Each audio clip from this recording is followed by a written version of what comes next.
What's good, y'all? Welcome back to the videos. This is gonna be filmed the day after Christmas, so I hope everyone had a wonderful holiday. Today I'm gonna cover vehicle maintenance, something that you can do at home yourself. I've been doing vehicle maintenance for coming on to 3 years now. But before we get into the video, I want to thank everyone who took their time to watch my videos, liked them, and subscribed. I appreciate you. Alright, I'm going to use the daily for example on general maintenance. Obviously I have different techniques for different motors and different vehicles. I'm just going to use this one as an example that you can do on your own car. What I do for service and basic maintenance is I like to make sure all the fluids are topped off, except for brake fluid. You do not top off brake fluid. If it is low or at the minimum mark, could mean that your pads are low or that you have a leak in the system. Usually you'd feel that in the pedal, but you might want to take that into a shop to make sure that you have no leaks in the system or your pads are just low. Also, always refer to your owner's manual for any fluid checks or anything you want to know about your vehicle. It'll all be in here. If you do not have one, you can find one PDF online, or you can probably buy one off eBay for your specific vehicle. And starting off over here, we have the brake fluid reservoir, a minimum down there and a max up here. It's up to max. And we got the power steering reservoir down here.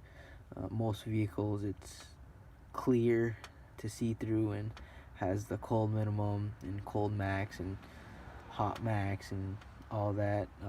This one just has the stick on it. I already checked it, so it's right up at the level. So you have the cold, full, the hot, and then the add. And moving along to the coolant reservoir, it's right up on the mark, cold mark. Most vehicles will have a minimum or a max mark. Right now the motor's cold, so it's right at where the level should be. Check the oil is good. We will save the checking on the transmission fluid afterwards. There's one step that we have to do. So now that we checked all the fluids, topped them off if needed, except for the transmission fluid, which we will check later, we can move on to the next step, checking the factory harness for any chewed wiring or any mice that might have gotten in here. Just a quick check over, making sure that nothing's unplugged or anything has been chewed or that there's a nest in here that might be concerning. And speaking of mice and rodents, I open the hood and I find this.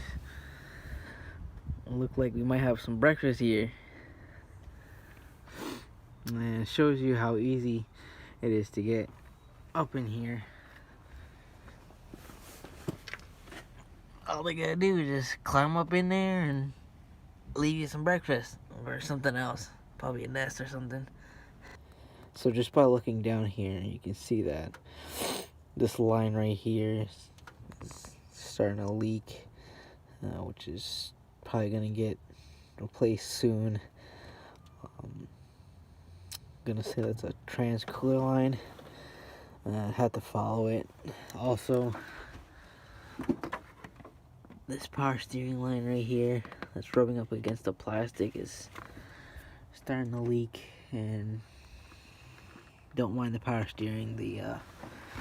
This hose right here blew off on me coming home from work, so there's power steering everywhere. Alrighty, so took this cover off to inspect in there, and sure enough, transcooler line is leaking, even though it looks new. Everything else looks good in here. Checking the seams of the radiator. This is the condenser here in front of the radiator, but everything looks good. Yeah, it's a bit blurry, but everything seems dry. Power steering cooler rotted.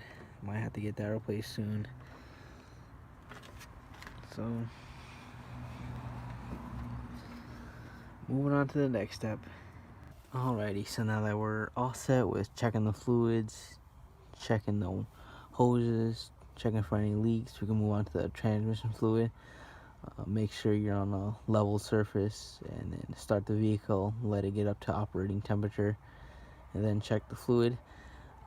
Always make sure that you always check your owner's manual for how to check the transmission fluid.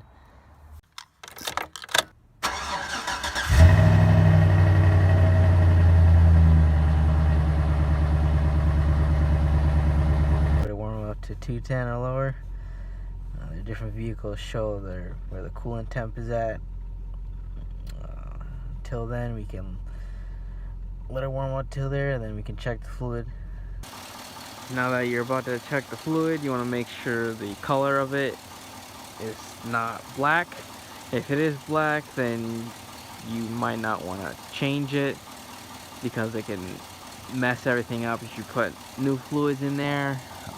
If gunk is in there, then you might want to leave it, and if you do replace it, then you might loosen up that gunk, and then your transmission is gonna start slipping. So we got right here, it looks like this, kind of a brown tintish rather than nice and red. You want to get that changed. So up on your dipstick here, you're gonna have a cold mark here and a hot mark here, and then followed by instructions on how to do it or check it.